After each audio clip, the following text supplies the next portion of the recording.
sec.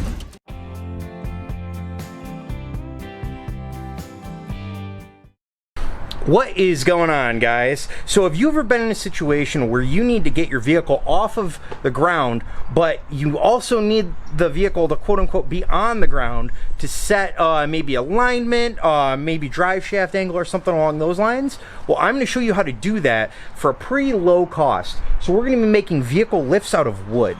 Now, with this being said, I've done this before. I've never ran into an issue. I've never heard of anyone having an issue with this, but obviously it's going to be use at your own more or less peril, so to speak. I don't know if I would go above 5,000 pounds with these lifts, but our little 3,000 pounds Fox body is going to be totally fine on these for if I need them to be on there for a while, for the foreseeable future.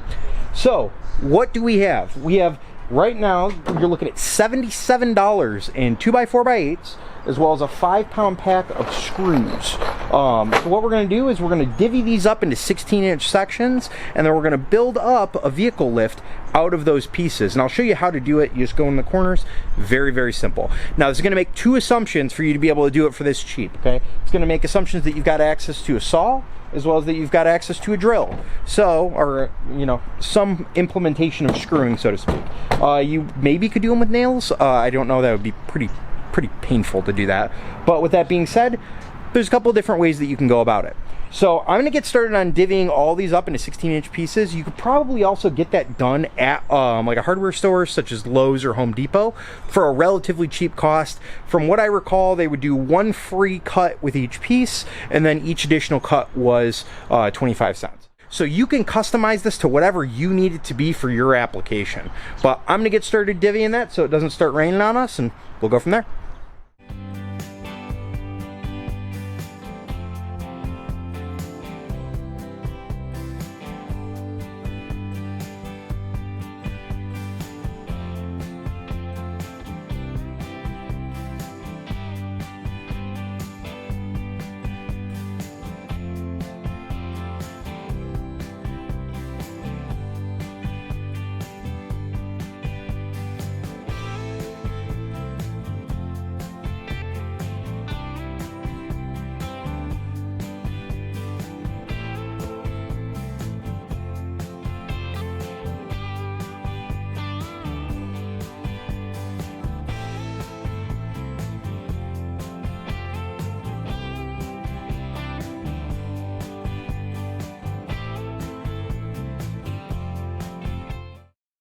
Okay, so getting right into it, we're going to go ahead and get everything set up. So with this being said, since the 2x4 is a 1.5 inch, okay, I'm going to make a 14-inch riser with this. So I was hoping for a little bit more, did my math a little wrong, it happens. But let me show you exactly how to get all of this started and make it super simple. So here's the basic setup. You grab 4 pieces just like this. If you're so inclined, you could do pre-drilling. I am not doing that, but you just basically set it up in the corners where everything's a nice right angle, and then you start zipping in some screws, such as this.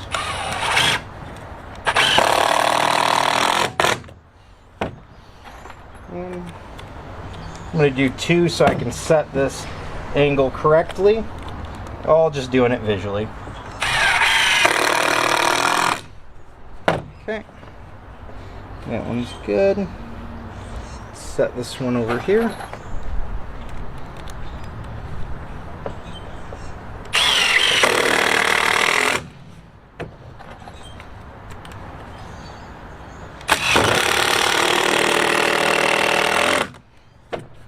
Okay.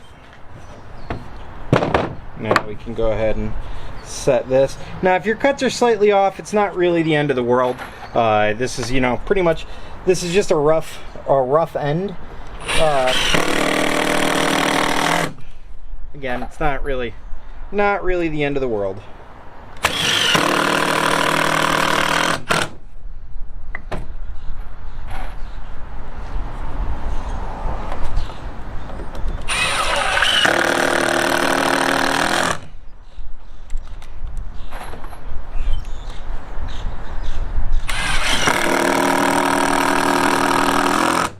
Okay, so that's your base. Okay, basically all we're going to do is we're going to just keep stacking up on this. So what you end up doing is you grab another one, another two I should say. Okay, now this is where it kind of becomes important for you to kind of remember how you're doing these screws. So you can either do 2 or 3, it's up to you, but since I did all of these diagonally first, on this row I'm going to go like this. That way you're not having to remember basically which way you went every single time. It's nice and easy, so you'll just do the opposite of what you did the previous row.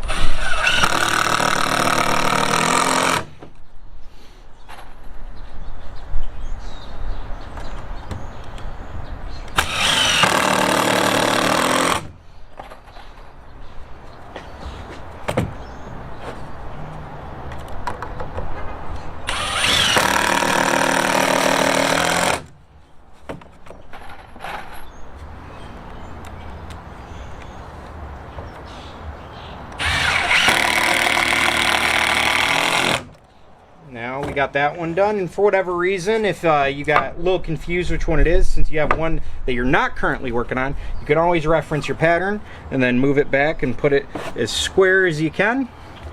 At the end there, let's see. Yeah, that'll be fine.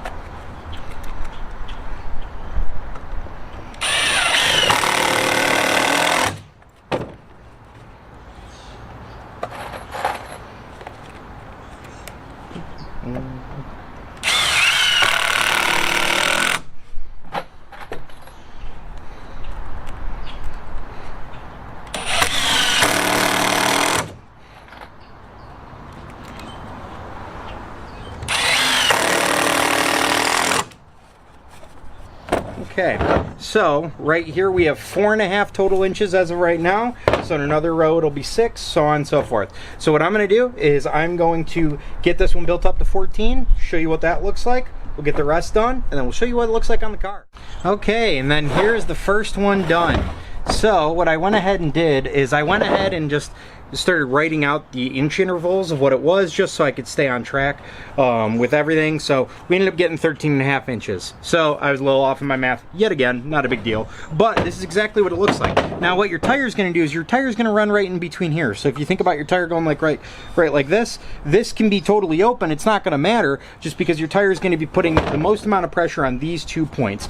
Now instead, you could also do it like this. So really this is either a 13.5 if you go on the top, or if you want to go and you want a little bit extra security with everything, you can go on the inside, and then it's going to depend. So this one is, I cut these in 16 inches, these being 2 inches, I think that's true, right? Oh, I'm sorry, 2x4, so 3.5 inches each. So this is going to accomplish maybe an 11-inch wide tire. So it's just going to depend on your application if that's going to work for you or not. Worst case, you just go a long ways. It doesn't really matter. But I'm going to get finished up on getting the rest of them done, and then I'll show you what they look like on the car. Well, after everything's said and done, here's the 4 of them all built up, all looking nice, all even. Let's get these underneath the car.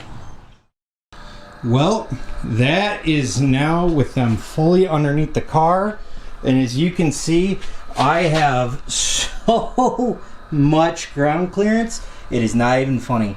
So, and these things didn't squat, didn't do anything, and they're completely safe. No creaks or anything as well.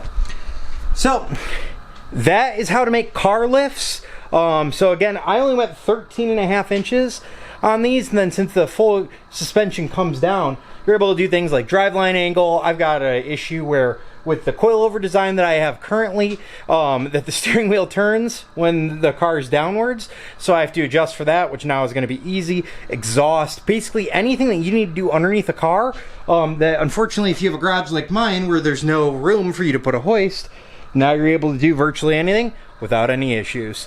Well, we're going to call it there. Thanks so much for joining us, and hopefully you found this video useful. I'll catch you in the next one.